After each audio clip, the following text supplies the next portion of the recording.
बिस्मिल्लाहिर्रहमानिर्रहीम। अस्सलाम वालेकुम। दोस्तों, आज की वीडियो इलेक्ट्रिकल थ्योरी के बारे में, थ्योरी से रिलेटेड वीडियो में पेश करूंगा लेक्चर। पहले भी मैंने आपके सामने इस तरह के लेक्चर्स पेश किए हैं जो कि बहुत ज़्यादा अप्रिशिएट किए गए हैं, लोगों ने पसंद किए, दोस्तों ने। तो अब दोबारा मैं आपके सामने एक लेक्चर पेश कर रहा हूँ और इस तरह के लेक्चर सिलसिले चलते रहेंगे, क्योंकि बेसिक नॉलेज जब तक इंसान को ना हो तो अगर हम आपको एडवांस समझाएंगे भी तो उसका कोई फ़ायदा नहीं। और इसके अलावा ये सोल्डरिंग कर लेना, किसी सर्किट को बना लेना, इस तरह से के काम कर लेना, ये कोई बहुत अहमियत नहीं रखते, क्योंकि इलेक्ट्रिकल इंजीनियरिंग थ्योरी भी है और प्रैक्टिकल भी है। तो थ्योरी को सीखना सबसे पहले ज़रूरी है, उसके बाद फिर प्रैक्टिकल करना भी लाजमी है। लेकिन सिर्फ प्रैक्टिकल से भी बात नहीं बनती, आप एक मैकेनिक ही बन पाएंगे, आप इंजीनियर नहीं बन सकते। तो इंजीनियर बनने के लिए लाजमी है कि आपको थ्योरी का भी पता हो। तो थ्योरी यहीं से आपको मिलेगी। तो दोस्तों, अगर आपको लेक्चर पसंद आ रहे हैं तो हमारे चैनल को लाजमी से सब्सक्राइब कीजिए, और अगर आप इस चैनल पर नए हैं तो हमारे चैनल को सब्सक्राइब करके आप बेल नोटिफिकेशन हासिल करेंगे। इस वीडियो को ज़्यादा लाजमी से लाइक कीजिए और देखते रहिए। तो सबसे पहले हम बात करेंगे इलेक्ट्रिक सर्किट की। तो लिखते हैं द इलेक्ट्रिक सर्किट। डेफिनेशन में भी जाएंगे, बात भी करेंगे और समझाऊंगा भी एग्जांपल से, सब तफसील आएगी। तो इसकी क्या है कि the moment of electrons is called the current.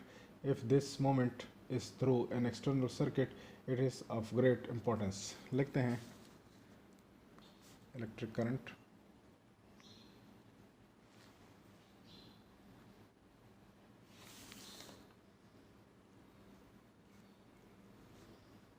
if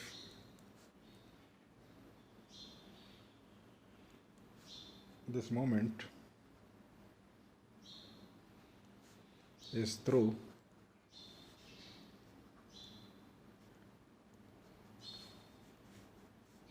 the external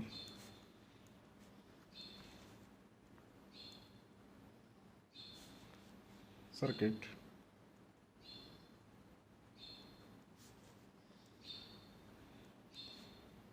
it is of great importance.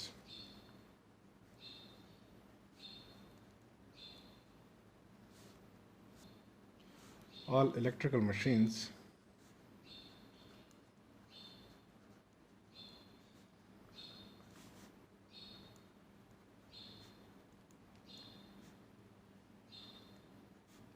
appliances and apparatus are only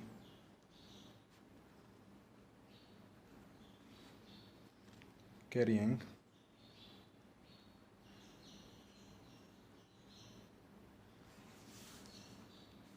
the flow of electrons.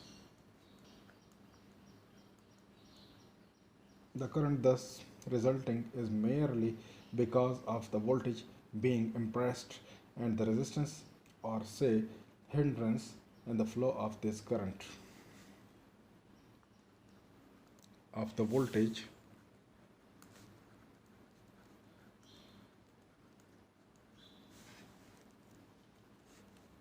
being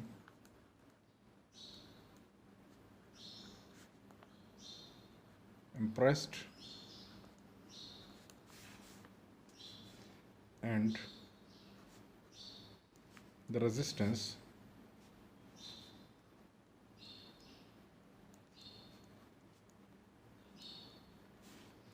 or say hindrance, in the flow of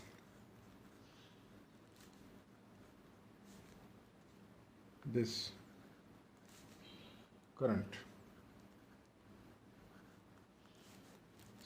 Some important terms will be expressed underneath.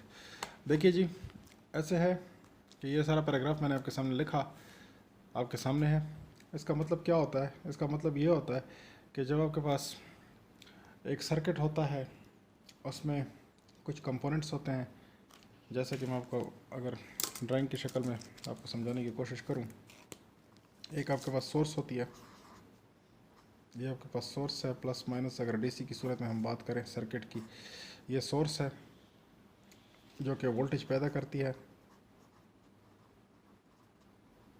यहाँ voltage होते हैं, voltage यहाँ apply करती है ये source. इसके बाद क्या होता है कि आपके पास फर्दर एक लोड होता है और इस तरह करके आपके पास एक सर्किट बनता है। यहाँ वोल्टेज अप्लाई किए जाते हैं, यह लोड है और इसमें एक करंट चलती है आई करंट इसमें चल रही होती है।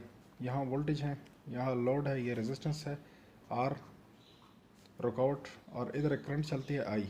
ये करंट यहाँ पे भी चलेगी यही आई मकदार में, इधर भी चलेगी इधर भी चलेगी, पूरे सर्किट में ये आई करंट ही चलती है। यानी अगर एक सर्किट है तो उसमें आई करंट चलेगी, ये नहीं होगा कि यहाँ कुछ और होगी यहाँ कुछ और होगी यहाँ कुछ और, नहीं। जो करंट यहाँ चलेगी वो करंट यहाँ चलेगी और वही करंट यहाँ चलेगी। सोर्स से करंट निकलेगी और फिर लोड रेजिस्टेंस में से होती हुई सर्किट से गुजरती हुई यहाँ लोड में सोर्स में वापस आ जाएगी। यानी ये सोर्स जो है आपका, ये एक वोल्टेज पैदा करता है जो कि इस सर्किट के अंदर करंट को चलाता है। ये वोल्टेज, जो वोल्टेज है, ये सोर्स पैदा कर रहा होता है और ये करंट को इस लोड में से चलाता है। लोड क्या होता है? लोड आपका वो फंक्शन किया जाता है, लोड मसला वही ऑपरेटस होता है या वो चीज़ होती है जो आप ऑपरेट करते हैं। जैसे कि बल्ब है, फ़ैन है आपके पास, टेलीविज़न है, कोई भी इस तरह की और चीज़, आपका मोबाइल फ़ोन का चार्जर, आपका लैपटॉप का चार्जर, आपका कंप्यूटर, कोई भी चीज़ जो कि पावर से ऑपरेट होता है वो लोड होता है। तो लोड कंज्यूम करता है इस एनर्जी को, सोर्स एनर्जी पैदा करती है और वो एनर्जी जाती है और लोड उसको कंज्यूम करता है। लोड रेजिस्टेंस की शक्ल में होता है डीसी में। डीसी में क्या होता है?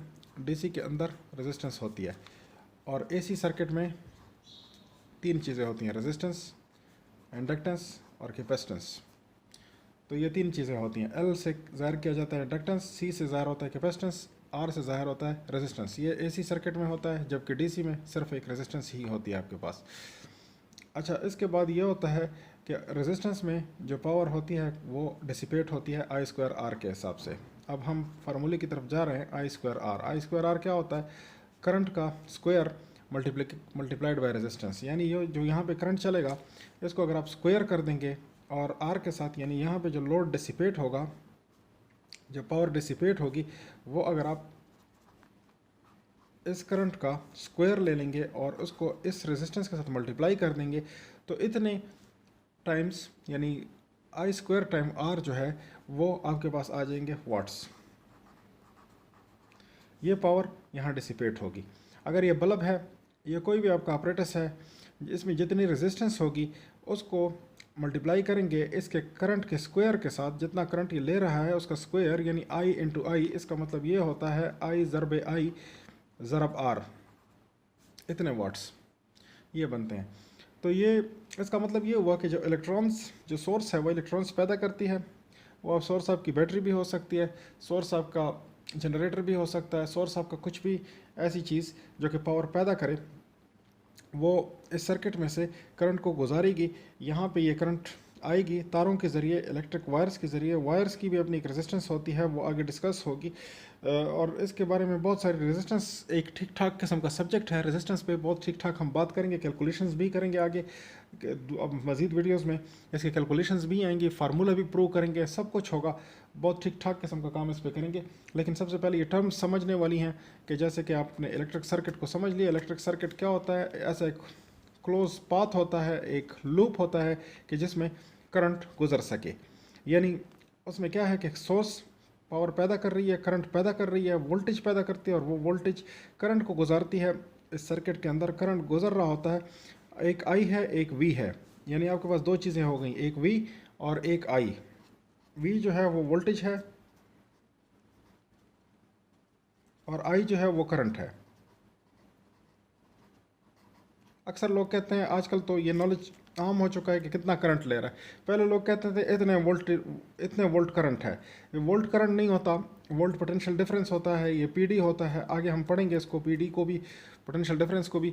और ये करंट करंट जो होता है वो एम्पेयर्स में होता है,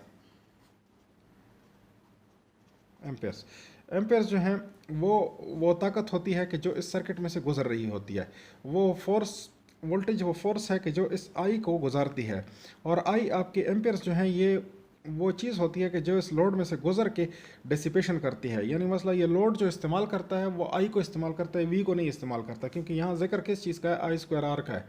आई स्क्वायर आर, इसमें वोल्टेज का जिक्र नहीं है बल्कि इसमें करंट का जिक्र है। लेकिन वोल्टेज वो ताकत है, वो फोर्स है जो कि इस करंट को गुजारने के लिए इस्तेमाल की जाती है। अगर वोल्टेज नहीं होंगे तो ये करंट भी नहीं गुजरेगा। तो करंट को गुजारने के लिए लाजमी है कि वोल्टेज हों। सोर्स आपका वोल्टेज पैदा करता है और वो करंट को गुजारता है। बार बार मैं एक चीज़ रिपीट करता हूँ, आई एम सॉरी, शायद कुछ लोग बोर हो जाएंगे, लेकिन ये चीज़ क्योंकि टफ है, काफ़ी मुश्किल है इलेक्ट्रिकल इंजीनियरिंग में, तो इसको सीखना ज़रा ज़रूरी है। तो करंट जब लोड में से गुजरता है तो आई स्क्वायर आर वाट्स के हिसाब से इसके ऊपर पावर डिसिपेट हो जाती है। पावर किस तरह से डिसिपेट होती है? मुख्तलिफ़ तरीक़ों से। इसमें आमतौर पर यह हरारत पैदा करता है, रेजिस्टेंस, हरारत की सूरत में ये पावर डिसिपेट हो जाती है। बल्ब की सूरत में ये रोशनी और हरारत दोनों पैदा करता है। कुछ ऐसी सूरतें हैं कि जिसमें सिर्फ रोशनी, जैसे कि एलईडी है, उसमें हरारत कम पैदा होती है, रोशनी ज़्यादा पैदा होती है। लेकिन जो आम बल्ब होता है वो हरारत और रोशनी दोनों पैदा करता है, लेकिन रोशनी ज़्यादा पैदा करता है। हीटर की सूरत में रोशनी कम पैदा होती है, हरारत ज़्यादा निकलती है।